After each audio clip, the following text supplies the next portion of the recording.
Hi friends, welcome to village Telugu media. Friends, నేను ఈరోజు మాట్లాడబోయే topic ambulance one side, peoples అంతా వన్ సైడు. అదే లెఫ్ట్ సైడు పీపుల్ వెహికల్స్ ఉండాలి, రైట్ సైడు అంబులెన్స్ ఉండాలి. సో ఈ కాన్సెప్ట్ బద్రి అని, సో ఆయన చాలామంది హీరోలకి రియాలిటీగా స్టంట్ చేశారు. వెహికల్స్ పల్చులు కొట్టడం, సో బాంబ్ బ్లాస్ట్లలో వెహికల్స్ స్కిడ్లు కొట్టడం, సో ఇలాంటి చాలా వరకు చేశారు ఆయన. సో ఆయన మన తెలుగు సినిమాల్లో స్టంట్ మాస్టర్. తెలుగు సినిమాలో ఎన్నో సినిమాలకి ఆయన స్టంట్ మాస్టర్గా చేస్తున్నారు. పెద్ద పెద్ద మాస్టర్లకి అసిస్టెంట్గా చేశారు. రామ్ లక్ష్మణ్ మాస్టర్, కనిల్ మాస్టర్ అలాంటి వాళ్ళకి. సో ఆయన ఈ యొక్క కాన్సెప్ట్ ముందుకు రావడం జరిగింది. అదే ambulance right side, peoples left side.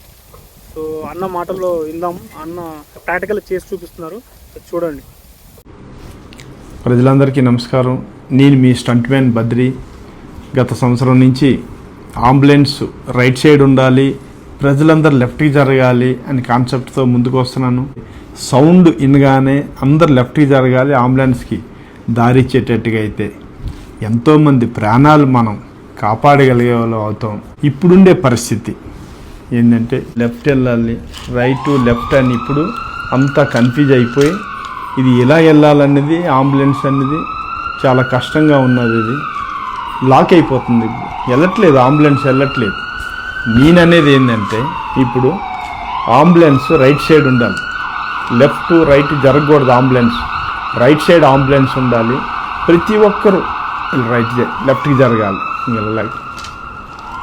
ఇలా లెఫ్ట్కి జరగాలి.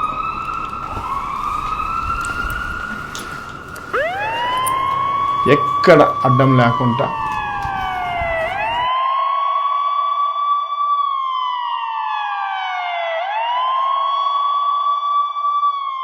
చూశారు కదా ఎంత ఈజీగా ఉన్నదో. ట్రాఫిక్లో ఈ అంబులెన్స్ అనేది రైట్ సైడ్ వెళ్తే, మనం లెఫ్ట్కి జరిగితే ఎంత ఈజీగా అంబులెన్స్ వెళ్తుంది అనేది మీకు అర్థమై ఉంటుంది. ఈ వీడియోని అందరికీ షేర్ చేసి ఈ యొక్క గవర్నమెంట్కి అందరికీ తెలిసేట్టుగా చేసి అంబులెన్స్కి రైట్ సైడ్ దారి ఇవ్వాలని ఒక రూల్ పెట్టాలని ప్రజలందరినీ కోరుతున్నా, గవర్నమెంట్ని కోరుతున్నా. అలాగే మా పవన్ సార్ కబురు పెట్టారు, నన్ను రమ్మన్నారు. త్వరలో పవన్ సార్ దగ్గరికి వెళ్తున్నాను. ఆయనకి కూడా ఈ విషయం అంతా ఎక్స్ప్లెయిన్ చేసి చెప్తాను. ఆయనకు కూడా అమలు చేయమని కోరుకుంటా. Thank you. ప్రభుత్వాలు దీని ఒక ట్రాఫిక్ రూల్స్లో ఒక రూల్గా తీసుకొచ్చి ఎంత తొందరగా వీలైతే అంత తొందరగా అమల్లోకి తీసుకొస్తే బాగుంటుంది. బాగుండడం అంటే ఒక హిందూ ప్రాణాన్ని కాపాడినట్టుగా ఉంటుంది. కొంతమంది అనుకుంటారు ఇప్పుడు వెళ్ళేటోళ్ళు వెళ్తున్నారు కదా, బతుకుతున్నారు, పోయేటోళ్ళు పోతున్నారు. కానీ సో పోయేటోళ్ళు పోతున్నారు అంటే ఆ పోయేవాడి ప్రాణం పోవద్దు అనేది ఈ కాన్సెప్ట్. అన్న తరపున నేను కూడా అడుగుతున్నాను.